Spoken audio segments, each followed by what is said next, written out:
my own health ended up kind of crashing even more as a result of being a full-time special needs parent.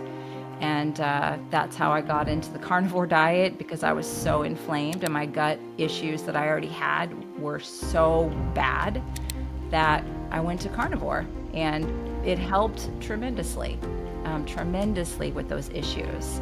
So I always, go back to, that's a great diet if you really are in trouble and you need to just get rid of inflammation quickly.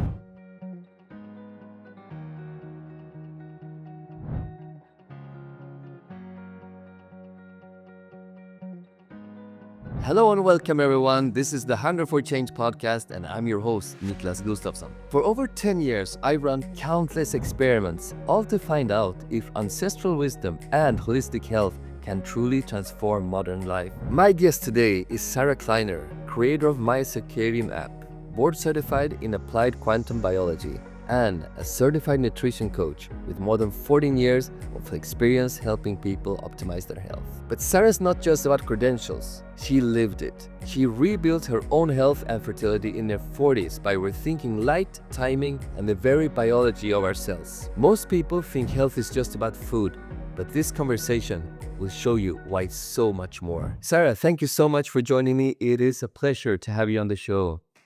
Well, thank you for having me. Like I said, I'm familiar with your work. I've been following you for many years, and I was very excited when you asked me to come chat with you today. So thank you for having me. Thank you. And I've been following you for quite a few years already, and I know quite a lot about what you do. And as I said, I'm super excited. I wanted to start off with my favorite question. What does health mean to you, Sarah? I think health really, especially today, is about resilience and adaptability and how well we can adapt to stressful situations, how resilient our bodies are, because we can't escape stress. We can't escape Wi-Fi. We can't escape a lot of things. We can do our best to mitigate and create a healthy terrain, but the health of the person is really only as healthy as they can recover from these stressors. And that's more and more how I'm seeing health is a strong terrain and the ability to be resilient. Right. Yeah.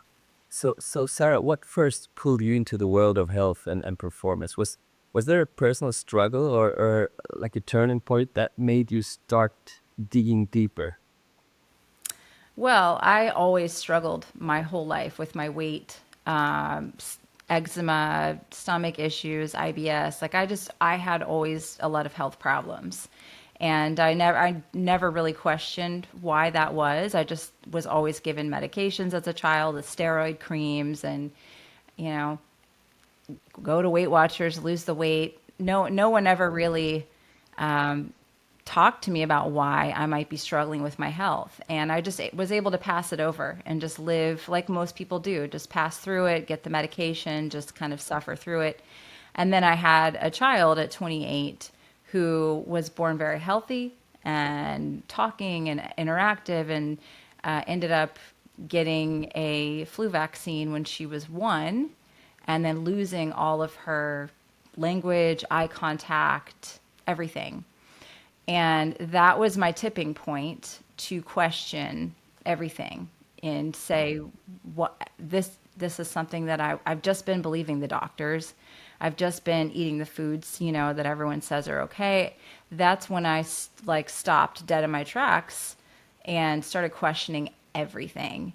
And it was, a long, windy road. I did veganism. I did so many different things to try to help her. We traveled all over the country to see different doctors and do different detoxes and just everything you can imagine. And yeah, that's my own health ended up kind of crashing even more as a result of being a full-time special needs parent. And that's how I got into the carnivore diet, because I was so inflamed and my gut issues that I already had were so bad that I went to carnivore, and it helped tremendously with those issues. So I always, go back to, that's a great diet if you really are in trouble and you need to just get rid of inflammation quickly. Um, but that, and then there's a story on from there, but that's the initial, that's my initial foray into alternative health, was that I had to be woken up, unfortunately, in a very negative way. It wasn't like, oh, let me go explore what these holistic people are talking about because it's interesting. No, it was, wait a minute, now my child can't talk and isn't making eye contact with me and isn't playing with me and is profoundly disabled because of a medical procedure that I was told was safe. What Yeah. else is what else is the lie? Where all that Right. was my entrance into alternative health. So what would you say in like the big change when you moved from like in the diet that everybody follows to more like the carnivore diet? What was the big changes that you saw in your health? I stopped being like hungry all the time. I stopped being really obsessed with food all of the time. I started being able to go hours and hours in between meals. Um, all my skin issues went away. All the bloating went away. A lot of the hormone issues that were just plagued me for most of my life, just uncomfortable, painful monthly cycles, gone. And so at that point, I said, this is a miracle. Everyone needs to be doing this. Yeah. And, that's kind of how I got involved with being online, was sharing that information because I was so impacted by it that I felt like more people need to hear this and understand this, that they aren't stuck with these lifelong chronic conditions that all we have is medications for them. You can start to treat some of this stuff or feel better, get a lot of symptom relief when you change your diet. So that Yeah. was another door that opened for me. Hmm. I know that you work with so many people around the world. What problem do you wake up most excited to solve for them right now? Gosh, I mean, it goes across the board, but I love to see people just having more energy to enjoy life. And a testimonial I just got yesterday from my Leptin program was that she's just enjoying these very simple things in life again that she didn't know were possible, like going outside in the morning, looking forward to her mornings outside, grounding, getting sunshine, and reconnecting with these really simple things that we're told are too simple to actually be impactful. That's what I love when that light bulb turns on. Yeah. Okay, so you mentioned leptin, the hormone leptin. I think that many listeners they never heard of this word. Could you Yeah. explain in simple words what leptin is and why it matters? Yeah, so it's a master circadian signaling hormone. It actually signals the glucose insulin axis. And so you become leptin resistant before you become insulin resistant. So I love that people are talking more and more about insulin and how important it is, but before you develop insulin resistance or prediabetes, your body becomes leptin resistant. And so what that means in very simple terms is that the stored energy on your body and your brain are not able to have a conversation. Leptin is not docking to the brain. It's supposed to dock to the brain every night when you're sleeping to give a report to the brain of how much energy is available on the body, be that in body fat, stored sugar in the liver.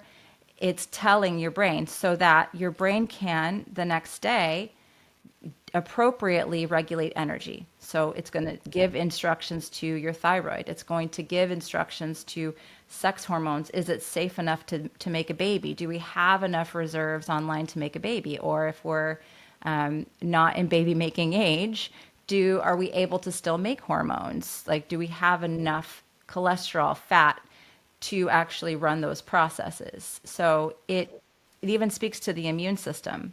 There's a ridiculous amount of information on how leptin signals the immune system. So it's a hormone that was discovered in 1994, and they discovered it and they're like, wow, look at all of these different things that it impacts: fertility, menopause, autoimmune, even gut issues, bone health, heart health. How can we manipulate it? How can we create a drug?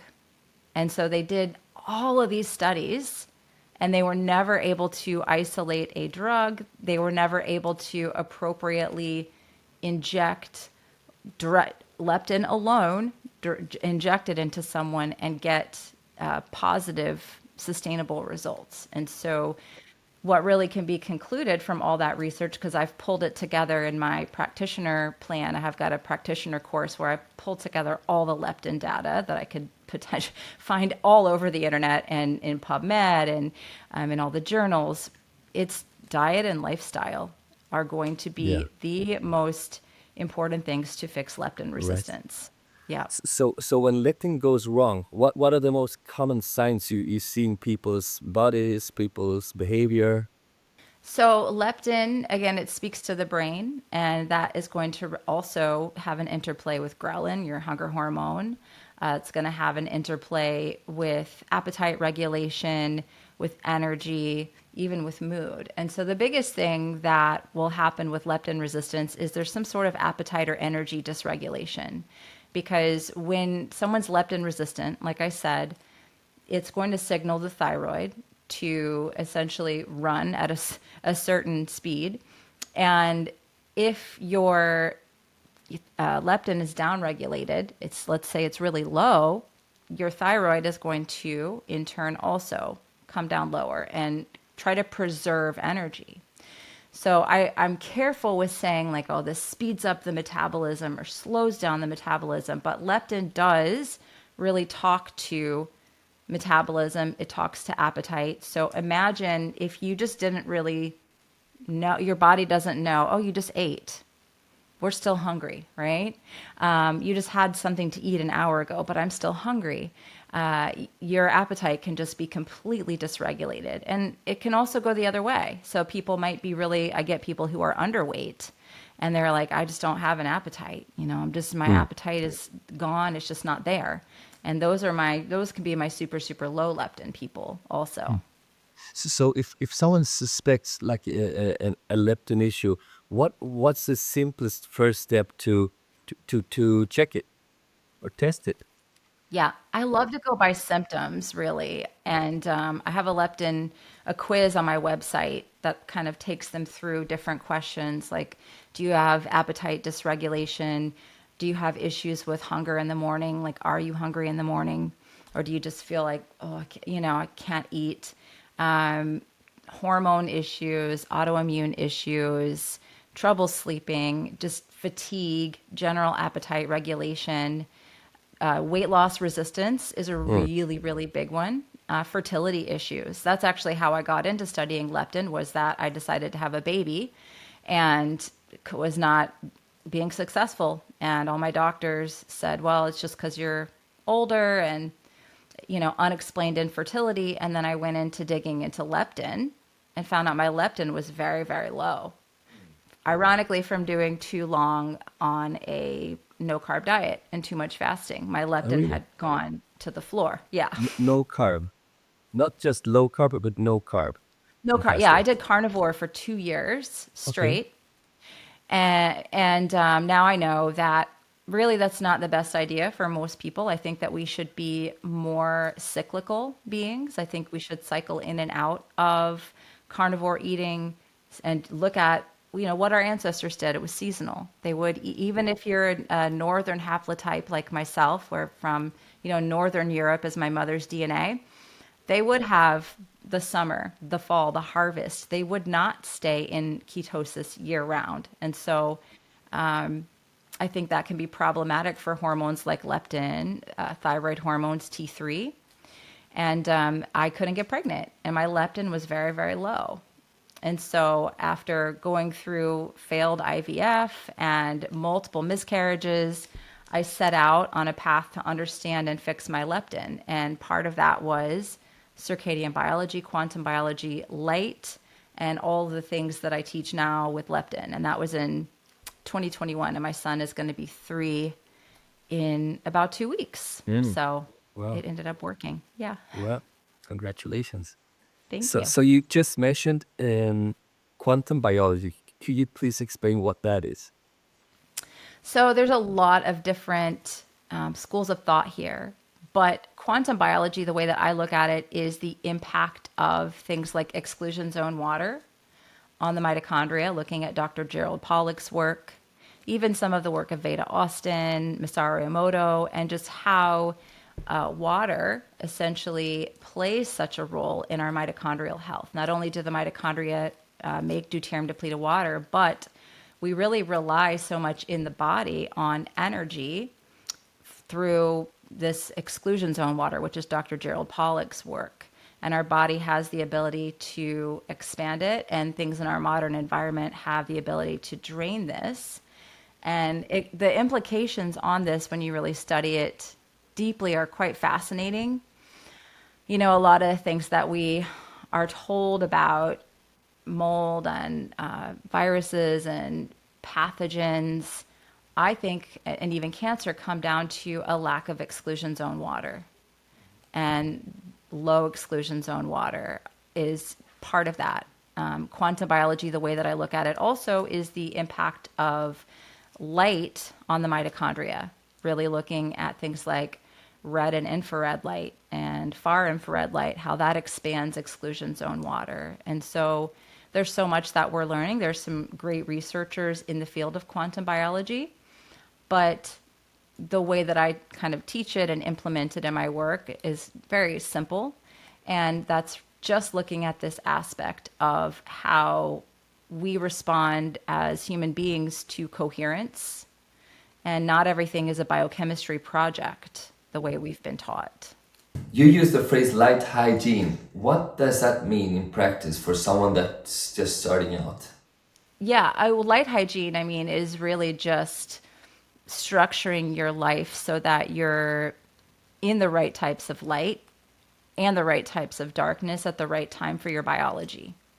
That's, again, on that quantum level, how we maintain health in a lot of ways. And it's an overlooked thing in the diet community.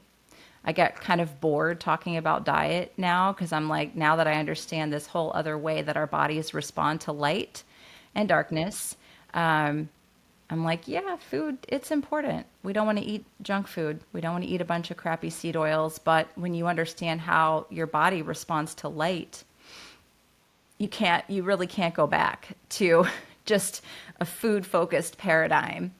And so light, is going to be different. We get different wavelengths at sunrise that do specific things for the brain and the metabolism. And then another wavelength that happens after sunrise is UVA. That's where we make dopamine, serotonin through those aromatic amino acids in the eyes. That becomes that night's melatonin. We make this protein that turns into alpha MSH, which is a powerful appetite regulator. So I tell people if they're not hungry in the morning, really got to get out, especially during that UVA window. Then we have UVB. That's where we make vitamin D, the one everyone's obsessed with. And then, of course, sunset when, melatonin starts going down, and nightfall. But the whole day, what a lot of people don't realize is that as long as we're outside, we're exposed to a ton of red and near infrared and far infrared. And the near infrared is what makes subcellular melatonin. So we make pineal melatonin at night in response to darkness. That's why it's so important. It's a master antioxidant. It's crucial for preventing cancer, chronic disease, Alzheimer's, obesity, just you name it. But we also make subcellular melatonin in the day in response to near infrared. And you can even do that in the shade. You don't have to be in direct sunlight. And so there's this whole other aspect of health that, most people spend about 90% of their day indoors. Yeah, And they're missing out on near infrared. totally. Yeah. And that's to their detriment. Yeah. Which brings us to our next topic, circadian rhythm. Yeah. And that I think that's so interesting. How could you explain for someone that doesn't know anything about the circadian rhythm? Yeah. And I'll just qualify, I was told to go outside in the morning when I was struggling with fertility and I was feeling like I was struggling with my weight, go outside in the morning. And I was like, that's so stupid. Well, why would I don't have time for that. Why would I do that? And then when I couldn't get pregnant and I really wanted to have a baby, I wanted my son. And I said, fine, I'll do it. I don't care. And literally within 2 to 3 days of doing that morning routine, just going outside in the morning, my sleep got better, my energy got better, my mood got better, my appetite got better, everything got dramatically better. And I hear this over and over again in my community. And the reason why is that every single cell and organ system in your body, from your liver to the endocrine system where we make our hormones, to your gut, uh, all these different systems have circadian clocks in front of them. And so when we go outside in the morning and turn that signal on naturally with the perfect amount of blue mixed in with those red and infrared wavelengths, and then we go to this next symphony of light, which is UV, and do all of that brain magic with serotonin, dopamine, we get nitric oxide, so we improve circulation, appetite regulation. That's just the morning time, right? And then at night, like I mentioned, if we're not making pineal melatonin, we're supposed to do that through darkness. Then guess what? Our body can't heal and can't repair, and leptin can't talk to the brain. Because leptin and melatonin, when you look at them, all, like I said, all of our hormones go on a circadian schedule. They have a circadian rhythm. Leptin and melatonin are supposed to peak right about the same time at night when you're sleeping. And so that's when leptin's supposed to talk to your brain to give the report, to say, At this is night. how much energy we have right now. Yeah. So why is natural light so much powerful than indoor light? I mean, what's really happening in the body? Yeah, I mean, what I mentioned with the subcellular melatonin, it's kind of like I love this analogy of a mom going around the house all day cleaning up after the kids, Yeah. while they're making messes, versus waiting until they all go to bed. And then having to do this giant cleanup and just taking forever. So subcellular melatonin is working at the level of the cell, and we get that through the near infrared light that's outdoors. So it's cleaning up little things in the cell during the day as we go. So it's giving us, again, this master antioxidant. We're getting that during the day and that usage, so that at night when we do sleep, we can really get into deeper repair, deeper cleanup. So that's one aspect. And then obviously we've got red light and the work of Dr. Glenn Jeffrey. He's been on my podcast. He shows that glucose tolerance actually shifts dramatically when your body is exposed to red and infrared light. Dramatic shift. So that you can, That is so interesting. And why is that? Why does it change that much? because of the impact of it on the mitochondria. So mitochondria absolutely impact things like glucose metabolism, leptin. And so when mitochondria are exposed to blue light, it actually can show that we have a poor glucose tolerance to the same meal, that if we're preconditioned with red light, we will have a dramatically better experience with that same food. He's done those Fascinating. labs with glucose Yeah. meters in his lab. Lots of really, really interesting, fun information coming out, but it comes down to what's happening inside the mitochondria and how the mitochondria specifically respond to different wavelengths of light. So indoor living is primarily blue light. Most people have no Yeah. source of red or No red infrared. light. No infrared either. Infrared is really, I think, crucial, Yeah. It's you all know? being filtered out on our windows, right? It doesn't get. So Doesn't get what? through. Just doesn't get through. So what does a circadian friendly morning look like from the minute that we walk out of the bed? Yeah, I like to, if people get hung up on it and feel like they have to do it perfectly. I never want anyone to feel that way. I want you to have a relaxed attitude about it. But for me, with two kids, one of them has very special needs, the other one's a toddler. I try to get up before they do, which I'm pretty good at usually, and just go outside. I don't look at my phone. I have a lot of natural light windows through the house, so we don't turn on overhead lights. We definitely don't turn on any televisions, phone screens, any of that. Just go directly outside. My husband and I both do it.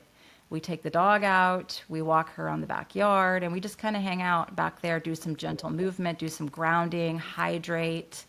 That's every day. And if the kids are up, then guess what? They get to come with us outside. And that's our easy routine. And then we have a screened in patio that usually I'll make breakfast. We all sit out on the patio and eat breakfast. We've got some couches out there. So we spend a ton of time. I call it my little tree house. We spend a ton of time out on that patio in the morning, especially. And if I have to drive the kids anywhere, we have a sunroof open, windows down, because the light can still reach you. So I really, with kids, with Opening myself, the windows to get the yeah. sunlight in. Yeah, yeah, yeah. Yeah, yep. You just don't want to have glass. Glass is what blocks out, but you can get light through the screen, or in a car, Yeah, yeah, sunroof open, windows open. yeah. I agree with you. I basically do what you do. Get out in the Yep. morning to get sunlight. It's so important. But if Yes. sunlight isn't visible, what would count as useful morning light? Yeah. I mean, I live in a area with tons of trees, so I don't directly see the sun, but light can travel, and it still gives you the right signal. So even if you're, behind buildings or in the mountains and you're in a valley, all you have to do is just go outside. And I've got an app called MyCircadianApp that I have built with a developer, and it's got little notifications based on where you live, and a little banner will pop up and say daybreak is happening now, and then sunrise is happening now, and UVA is happening now, or UVB, vitamin D is available. So it'll give you a little notification to tell you You built when that these app are. yourself? Yeah, well, I hired a developer to help Okay, me create it. But great. yeah, it's been out Yeah. for about a year now. Yeah. Wow. So please share that with me, and we'll share it in the with the podcast, so Yeah, people can, absolutely. our listeners can download it. So, what would you say are the most common morning habits that you see end up throwing hormones off balance for the rest of the day? I mean, basically, like how most people wake up. You wake up, you roll over, you look at your phone. So you pull yourself out of not only these more creative, more introspective brainwaves that I think you should guard those in the morning. You go straight into beta, and then you're blasting your eyes with a light that has no UV, has no red and infrared, but it tells your brain that it's the middle of the day in June. And I've just heard that the brand new iPhone 17, I think, has like 50% more blue light than Really, the regular iPhone. So, really. So yeah, it's getting worse. it's getting worse. Wow. And our thyroid sits up here very close. It's very close to the top of the dermis. And so blue light can absolutely penetrate down into the thyroid, because blue light doesn't penetrate super far down into the body, but it does penetrate the dermis or the skin.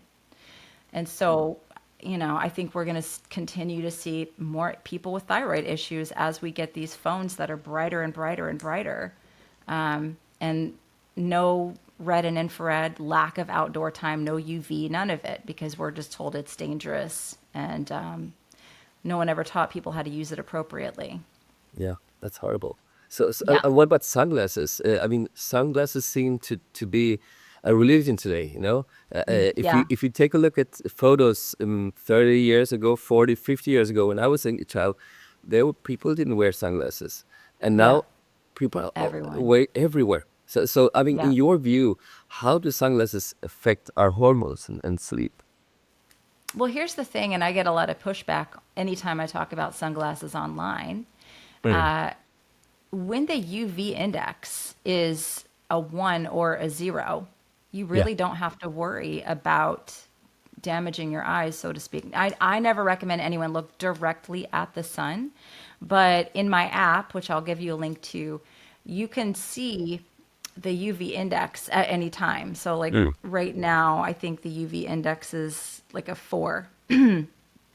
It's still not super super high, no. but in the morning at sunrise and even into early UVA, it's Excuse me. like 1 or 2. What time is it in Atlanta at the moment, It's where you are?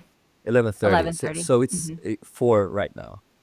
It's a Uh, six. I it's just, a six. yeah. Sorry, six. Yeah. UV index is a six right now, and then it's going to get up to eight today. Mm, okay. Yeah. Mm. Yep. Yeah. So there is vitamin D available right now, or you can make it right now.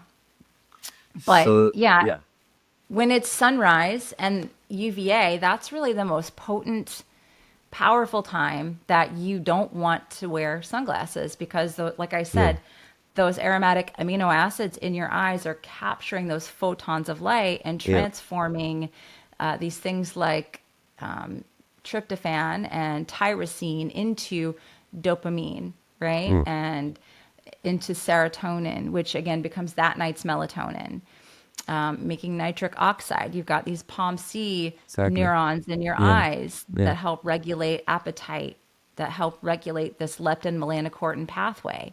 And so when you're blocking those off, and you also need a certain amount of blue or lux. So I keep talking back to my app, but it's got a, let's see if I can show you. It's got a lux meter. Oh, there Yeah. we go. Yeah, I See see the it. lux meter. Yeah. So you can actually measure your lux. And we need this. I've got all the science in the app. We need about 500 lux in the morning to start turning on Yeah. brain metabolism. It's a brightness signal. And Mm. so the lux meter is in there because people will say, oh, it's cloudy, Yeah. it's raining, I can't go outside. And I'm like, measure with the lux meter because even on a cloudy, rainy day, you typically get anywhere from 1,000 to 10,000 Of lux. course. Yeah. So we've got that meter in there to help people out with with measuring that. Yeah. Yeah. Yeah. So you're not a big fan of sunglasses. I'm That's not, and clear. but here's the thing. If you're on the water, if you're on the sand, Yeah. because that's another thing we Or just in the added snowy mountains. in the Of course. snow, Yeah. you're Yeah. going to hurt yourself. That's another thing. Yeah. Yeah. Yeah. That's the But thing we just added in on our vitamin D timer because it's got a vitamin D timer. We added in the ability to add in to change your environment really. because if you're on snow, it actually increases the UV index Yeah. 60%, Yeah. Yeah. you know, and Still, I'm not wearing sunglasses even in the mountains when it's like snow. wow. Maybe it's spring in April, May, when the sun is very, very strong. Then I could Yeah. do it. But I mean, in January, February, I don't. I love to Yeah. have the sun, the strong sun. Yeah. But I Well, mean, that yeah, those are the only times when I tell people that, maybe if you're driving and the mm, sun's right in your eyes and you can't see where you're going, don't have an right, accident and crash your car. of course, Don't do that. So I'm I'm not an all or nothing person. I think no sunglasses in the morning when the UV index is like 0 or 1. It's just you're not totally. even No, no, I agree. there's no need for it. And Yeah, there's no need for it around sunset. And there's no need for it really on like a super, super cloudy day either. But I totally. used to be that person that I was like a vampire, I was like, I Yeah, go outside and it's cloudy and I'm like, oh my God, I can't, like, this is terrible. I can't yeah, see anything. Because your eyes also have melanin in them. exactly. Yeah, and So if you you get have to, used to that, of course, then you need the sunglasses because you're not used to the sun. right. You So have to yeah, build tolerance. You have to exactly, build, just like with your skin. If exactly you're with a melanin. Fitzpatrick skin type 1, you're not going to go into UV index of 11 and just sit out there for an hour. You're going to hurt yourself. So the sun is all in context. I think we have to have these conversations because then, the others, they look at us and say, oh, look at the holistic people spreading misinformation and danger about the sun. I'm really careful about that conversation. And that's why I have my app and I have so much education in there is because I want people to understand, yeah, you probably don't want to go stare directly at the sun when it's a UVI of 11. That's probably not smart. Of course. No, There's no, of course not. nuance to it. That's common. That's Yeah, common sense. But I right. mean, so if someone can only choose one habit, it could be morning light or blue blockers at night. Mm. Which gives more return? Ugh, that's a tough one. I have kids that aren't going to wear blue blockers. And so I have my house kind of retrofitted for them, like special lights, because my 2-year-old, he'll put them on, but he thinks that it's just a joke. And then my autistic child's not going to wear them. So my whole house is kind of like red bulbs on the ground, and I have a purple bug zapper because that's a UV light. It's below the blue that disrupts circadian rhythm. So I would, I still say morning light is going to be the most powerful thing. And I find with clients that when they really start getting compliant with the morning light, they become more sensitive to those bright indoor lights at night. It becomes like kind of a visceral reaction to them to just say, I have to have the blue blockers. So Yeah. yeah. Another thing that I wanted to hear, I wanted to have your opinion is how we eat, the seasonal eating. You mentioned it before. Should we eat the same food at winter time as in summertime? What is your opinion on that? I personally don't think so. It does a little bit depend on the metabolic profile of the person. If someone has 100 pounds to lose and they're just starting out in the summer, they don't need to eat a bunch of fruit and they don't need to eat a bunch of carbohydrates.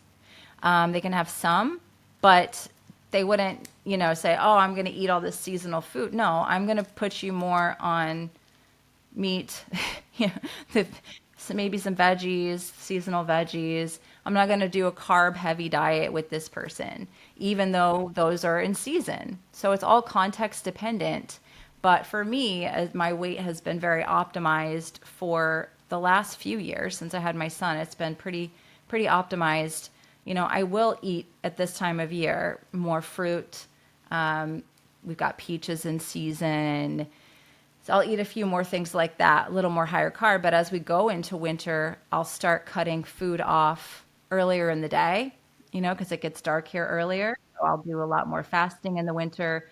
I go towards more heavier broths, fattier meat, oxtail soups, bone marrow, like more animal fats. But I do cycle in some cellar stable vegetables or carbohydrates as well, just because I feel better that way. So, but it's a lot different than summer, and I think that that's really where I aim to get people to when they come work with me is like, hey, if you have 100 pounds to lose, we don't worry about local seasonal right now. We just worry about getting your metabolism so you're able to burn fat again and get leptin talking to your brain again. And then as we that's not where we're going to stay forever. Then as we Right. get onto more of a maintenance plan, we educate about local, seasonal, how to add these things in strategically year round. Yeah. So having a mango pineapple smoothie in January, that's not No. that's giving the wrong signal, right, to the body. Oh yeah. Yeah. No smoothies and vegetable cleanses in the middle of Mm. winter is not Yeah. really the best time to do that at all. Right. Yeah. Yeah. Yeah. So you mentioned briefly the mitochondria, and I believe that people think of mitochondria as a biology class term. But how would you explain what they really do for you, for our health, for our energy? Yeah, I mean they really are energetic and environmental sensors, and so they do make ATP or energy, but they also make deuterium depleted water at step 4. So Mm. there's five proteins in there, and at step 4, that fourth protein is where we make deuterium depleted water, and then step 5 is where we make the ATP or energy. So if someone, I think the root of most issues for people really does come down to the health of the mitochondria, of how well those are actually working. Mm. What signals are they getting and what support are they getting in order to work better? So that's really the way I look at it in a very simple way. Mm. It's just the energy management system of the body. So, like in practical terms, what daily choices help mitochondria the most? Well, circadian rhythms are huge because, the health of people talk about genes all of the time and having genetic predispositions to this, that, and the other. What makes genes express most of them is going to be the health of your mitochondria. When mitochondria start to break down that's when you're going to see these genetic expressions. And so circadian rhythms are responsible for anywhere from 40 to 80% of our genes and those functions. So Oh, that it's huge when you look at trying to avoid, say, you've got genetic predispositions for heart disease and you don't want to turn those genes on. I'm going to start you with getting your circadian rhythms aligned. That's mm. huge. Yeah. So what are the clear signs you look forward when someone's batteries are running low? Yeah. What do I look for as far as like signs that they're experiencing or Yes, symptoms. yeah. What can Well, I mean, fatigue, low energy, like I said, appetite dysregulation, trouble sleeping is a big one because you Hmm. actually have to have energy to Yep. go to sleep, believe it or not. Um, it is an energetic process to fall asleep and stay asleep. And so that can be a huge telltale sign that someone is struggling on that level. Hmm. So you mentioned red light before, and I mean recently, the last few years, a lot of people invest in red light devices. Do Mm-hmm. you think they're necessary, or is there a natural outdoor alternative that works well or even better? Well, I think that they are very promising, and there's a lot of scientific research around them. Actually used one. The reason I got into red light is that I read a study of women over 40 who had failed IVF or multiple miscarriages, and they did red light therapy on the belly. I think it was like 3 to 5 times a week. And then at the end of that study, there was a huge success rate of Hmm. successful pregnancies without IVF. And I think the oldest woman in the cohort was 50. Mm. And so Wow. that's why I bought my very first panel back in 2021 and started using it in that way. I do think it contributed to helping me to get pregnant because it was just really support the ovaries are one of the most mitochondrial dense sites in the body. And so red light therapy, what it does specifically is supports mitochondrial function. And so I do think it's helpful. I naturally do less red light therapy in the summer because I'm outdoors all the time in the Yeah. summer. Yeah. And so you'll get natural red light therapy, sunrise, sunset, but red and infrared are available from daybreak until nightfall. They're Hmm. always available. A panel is just going to give you a super high concentrated dose. Yeah. And so it is different because I've heard people say, oh, I don't need a panel. I've got the sunlight. Well, the panel is a concentrated dose, a super concentrated dose. So it is a little bit different than the sun. It's the same quote unquote wavelengths, but it is a super concentrated dose. So it really just Right. depends on your goals, what you're trying to accomplish. Hmm. Yeah. But basically, if you get a lot of sunlight, natural light during the day, Mhm, you're not, mhm. you don't need these red light devices that much. It's basically for Right. people that are indoors or working 9 to 5 in an office with no natural light, right? Yeah. Yeah. Yeah, if you're not just most people are very red and infrared deficient by Mm. default because they're Yeah. indoors all the Yeah. time. They don't Exactly. go outside. Yeah. Yeah. And Yeah. in the wintertime, I use mine a lot, just because it gets dark and gloomy and the days are short, and it helps with depression for me, energy. Yeah. So I do use mine a lot more in the winter, but in the summer, I kind of even forget that I have Yeah. one. Yeah. Right. Yeah. What about cold exposure, cold plunging? Because it's trending everywhere, you know. Mhm. And what's a reasonable beginner protocol, and who should be cautious? Yeah. I love cold therapy, but I do think that it has to be approached with caution, kind of like with keto. And I've been talking a lot about this. So if Yeah. you're someone with low leptin, or you're someone with low thyroid, like low T3, low leptin, low Mm. thyroid, and you're just like you have a lot of stress already in your life, you're very sympathetic dominance, then I'll never tell you to get into a tub and do a full immersion. I would start you off with just a cold um, bowl of ice water and just dunking your face in there Yeah. and doing that for 10 seconds off, take a few Just the breaths, go face, back in. not your body. Mhm. Mm. Yeah, just the face. Just the Yep. face. You can even do the wrists. Um, if you're someone who's just under a lot of stress or again, like low leptin, low thyroid, then yeah, I'm going to recommend just a face plunge.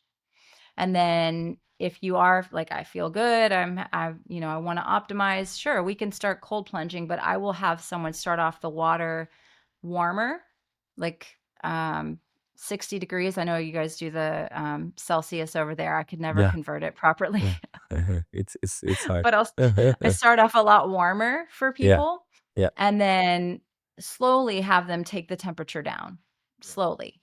No rush, you know?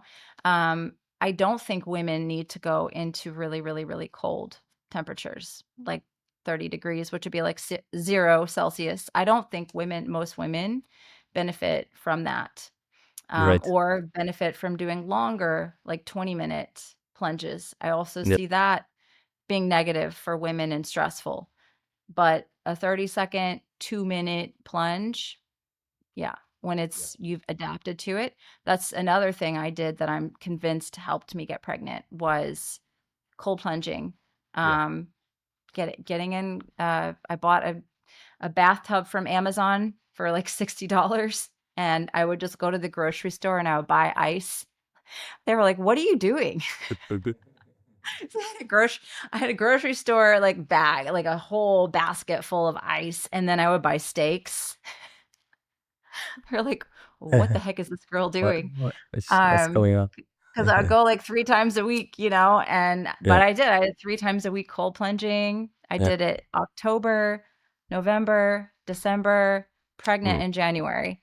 Wow. Um, so I do think when you do it the right way and Yeah. conditions are right hormonally, you're not low leptin, you're not low thyroid, you're not overly stressed, Right. I do see some great positive benefits. I know that was Right. like a really long, twisted answer. Oh, that's great. It's actually we love my wife and I. We do cold plunge and sauna Oh, I love that. 5 days a week, 5 days a week. Nice. But I mean, I do agree. Women probably don't benefit that much from low temperatures as men, and I Mm-mm. think actually even high temperatures because I love to put the sauna like 100 degrees Celsius. I don't know in Fahrenheit, but yeah, it's quite hot. My Yeah. wife, she prefers to be she's sitting like not that high as I am, and she's not staying 6 or 7 minutes in the cold plunge as I did. She might be in there for 2 or 3 minutes. So yeah, Yeah. totally agree. Yeah. Yeah. Yeah, okay. So you mentioned those thyroid numbers, and why do you think people? I mean, why don't low thyroid numbers always mean what people think? I mean, how do you interpret it? How do you interpret markers like T3 differently? Yeah. I mean, I still look at a low T3 and I'm still going to try to support the person um, to bring that up because I have seen a lot of subclinical low T3 with Mm. symptomology of being stuck in sympathetic dominance, poor sleep, metabolism issues where there's weight loss resistance. Not everybody, though. I mean, some people in the keto and carnivore world, I know that they say low T3 is just means you're more thyroid sensitive, but I Mm. was not one of those people.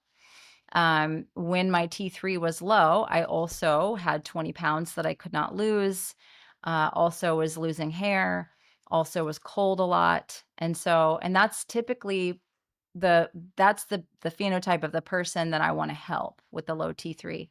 If someone has low T3 and they've been low carb for a really long time and they feel good, right? They don't have any of these metabolic slowdowns or issues and they feel good. I'm like, "All right, Yeah. go for Yeah. it." But I get more and more people now in my community who because a lot of these diets are popular, there's a lot of popular people pushing them and I'm just getting a lot of fallout from that where they Mm. do have symptoms of low thyroid with the low T3 number. So that's something I try to support people in. And it's not with more keto. I don't have them do cold. I'm trying to bring safety signals back on, because stress can bring that T3 number down as Mm. well. Even if you are eating carbohydrates, it can still Yeah. bring it down. Yeah. Right. When it comes to measuring um, I mean, the thyroid, the hormones, when do you find lab tests actually help guide decisions, and when do they just create more anxiety? Yeah, I love that, because I often will just say, "What are your symptoms?"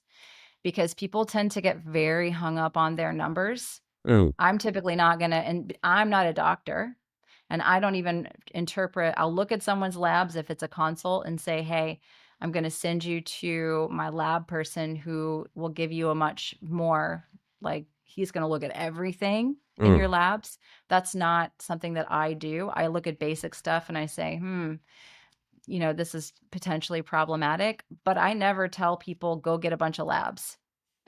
I sit and I do symptom questionnaires. I ask how you're feeling, how you're sleeping, how's your energy, your mood, cycles, or if you're still having them, or if you're having hot flashes. Like, I'm curious to know about symptomology. And then I'm going to try to give someone a lifestyle and nutrition program, because, like I said, I'm not a doctor. This is mm, my specialty is lifestyle and nutrition. I'm going to give you a program to help you with that. And if you're still struggling and you still want answers, then hey, here's some potential labs to take a look at, you yeah, know? yeah, yeah, But I don't start people off with, "Okay, hi, we just met, go get a bunch of labs." No. I'd rather people not do that, because what I've seen is yeah, that when you make these diet and lifestyle changes, a lot of those numbers are going to shift, and yeah, they can shift pretty quickly. So I don't want people to be overly obsessed with labs and lab numbers. So yeah, yeah. yeah, yeah. I agree. Oh yeah, there's one question. I was telling my wife that I was going to talk to you today, and yesterday we were having dinner together, and she told me to ask you the following question. So when she was about 20 years old, she was living in Chile, and she got very sick with meningitis. Mm, She was in a coma. She had a long rehabilitation, and then her thyroid essentially shut down during mm, her months in hospital, and her doctors, they put her on very high thyroid medication. Today she's down at 50 micrograms, mm. and every year she looks into whether she could cut it even more, but it doesn't seem possible. And so I wanted to know, I mean, from your perspective, is there a way that she could support her thyroid so that eventually she might not even need the medication? Or is it a lifetime situation? I always think it's dependent on the person. And just from what I've seen with different clients that I've worked with, and like I said, I'm not a doctor, and I don't, I always have them kind of work with their doctors and get blood work. And then I say, you could try that. But like I said, I have to be careful to not try to take over the role of a medical doctor or make them think that that's what I'm able to do. But with clients that I've had, when someone's been on a thyroid medication for 15 years, it does get to be very difficult Mm, to pull them off. yeah. Um, I have a coach that runs my group that she was given a hysterectomy in her 20s because of multiple health issues, and at the same time was put on thyroid medication. Now she has gotten herself off, and she's in her mid 40s now. So that is someone I know that has done that. Um, but yeah, I'm not going to say it's impossible. I'm just going to say, when I see that maybe like that 15-year mark, it is a little bit more difficult. But I know there are practitioners and people out there who specialize a bit more in that, in supporting those. And my coach Becky, like I said, anecdotally, she was able to get herself off completely. Yeah. Okay, so let's talk about the fertility. You mentioned Mhm. before that you gave birth after, was it after 40? Yeah? I was 43. Yeah. And so what do you think made the biggest difference for you? You did mention um, the circadian rhythm. You Hmm. mentioned cold plunges. I think you Hmm. even mentioned your diet. Is there Uh-huh. anything else that you could add to that? I did. So yeah, all of that I had to get because I was someone with low leptin and low T3. So I had to fix that. I had to get off the keto carnivore. I had to start eating seasonally, push in those cues of safety. Um, and then I did a deuterium depletion as well, which was What just does that mean? essentially drinking deuterium depleted water, and that was like the Mm, only water that I drank. wow, Um, yeah, I interviewed Dr. Laszlo Boros. He's good. the pretty much the father of all the deuterium science. I want to say there's over 1,000 different papers on it now, so it's pretty well researched. Yeah, And also talked with Victor Sagalowski over at Lightwater, and so they kind of, you know, gave me information on fertility and deuterium and a lot of encouraging information. And so I said, you know what? It's just drinking this water. What do I have to lose? yeah. So I do So think you think that was helpful. you think that that helped you? Yeah. Yeah. I mean, I felt more energy on day 21. So you have to be really strict with it. But day 21 of drinking the water, I was kind of like, wow, I was just blown away of how much more energy I had. Um, I didn't want to stop doing the depletion, but I was told you have to stop if you want to get pregnant because you don't want to deplete Mm, while you're pregnant because the baby needs deuterium to grow. Um, so yeah. I went off of it and then got pregnant the next month. But I Wow. think it was a combination of all of Yeah. those things because Probably it's a combination, right? people want this like magic bullet. Yeah. And it was, all the things I teach in my leptin course about sunlight on the skin. My vitamin D was very, very low before I started all of this as well, like very low. And so I was intentional with sunbathing and getting my skin able to make vitamin D, my body to make vitamin D. I started creating a sunbathing routine and all the things I talk about. Yeah. And Yeah, yeah. that It's together, the combination of that. exactly. It's always the combination. I agree. Mhm. So, okay, so you got your son, you were 43. Mhm. There is something that I love to hear your view on a very hot topic today, and it's Mhm. the growing mistrust in vaccination programs. What Mm. is your perspective all on the links between autism and vaccines? Yeah, I mean, I've been in this chat. I've been in the chat since 2008, when it happened to my daughter. Mm. And we've been parents like myself. There've been a witch hunt for us. We've been gaslit. We've been told that our stories are lies, that we made it up. Yet, I have a child with profound disability that will live with me forever.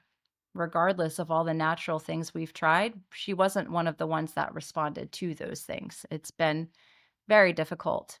And I wanted another child for years. I always wanted another child, but she was too hard. And so finally, I'm like, I'm 41. I got to do this. It's going to have to happen now. Mm. And so before I even got pregnant, I told my husband, I said, we're not vaccinating this child that will come. Are you okay with that? Because it could make things difficult for schooling, um, could make things difficult. Are you okay with that? He said, yes.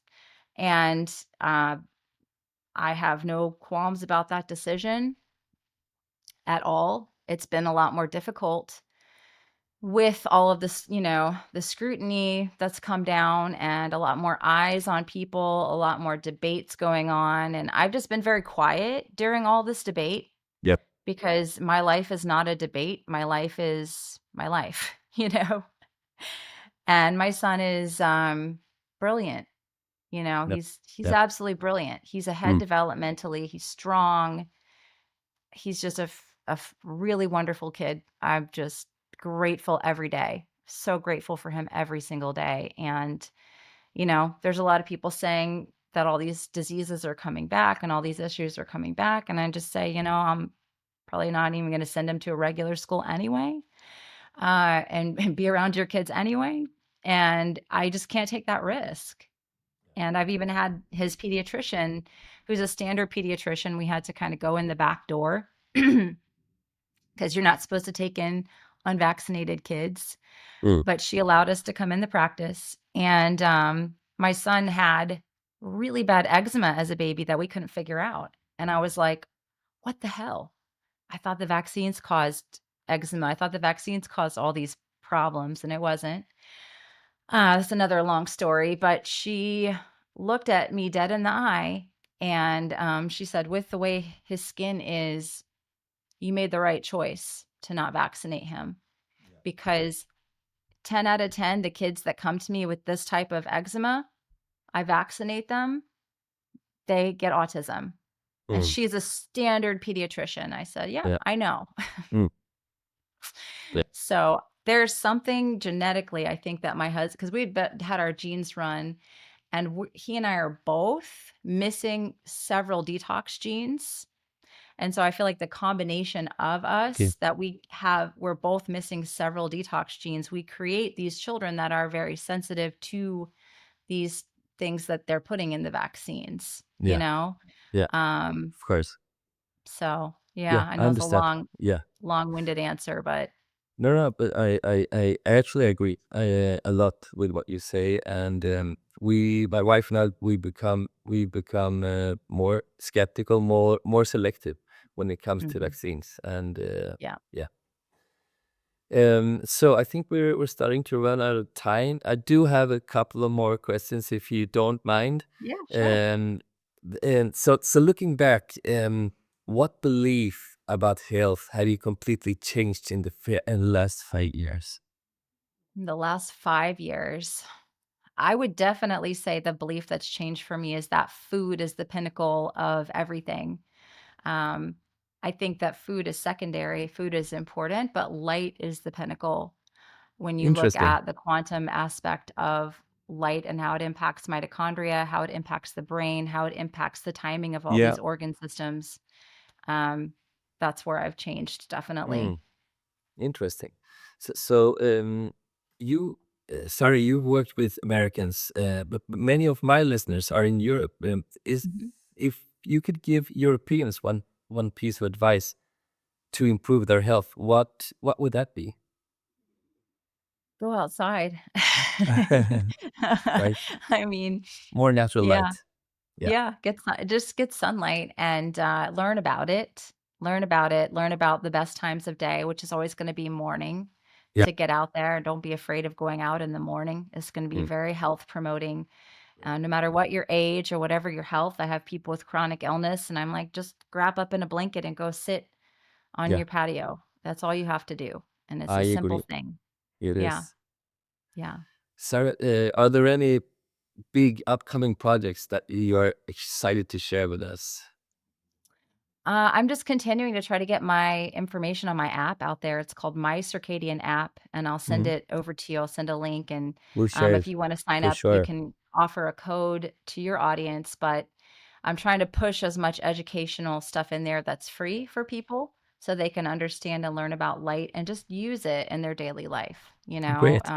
Get the motivation to actually use it, understand it, and make it easy for everyone.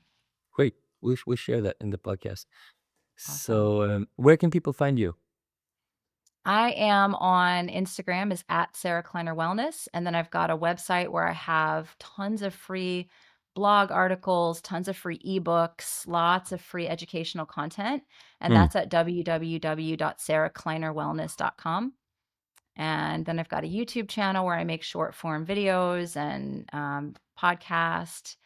So yeah, lots of places. great, great. Yeah, your Instagram is amazing. I love it Thank so much. you. So many truths Thank on your you. Instagram page. Thank you. Sarah, do you think there is anything that I missed that you want to Hmm. add to our conversation today?